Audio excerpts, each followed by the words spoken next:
So I'll divide this talk into, what do we learn for the last 20 years that venous stenting has been available? Can we expand indications? Can we improve outcomes? And what are the future directions? So over the last 20 years, I think the first case report for venous stenting was in 2001 or 2002.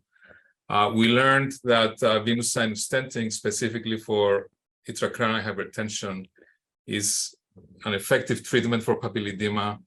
It's an effective treatment in terms of normalizing intracranial pressure.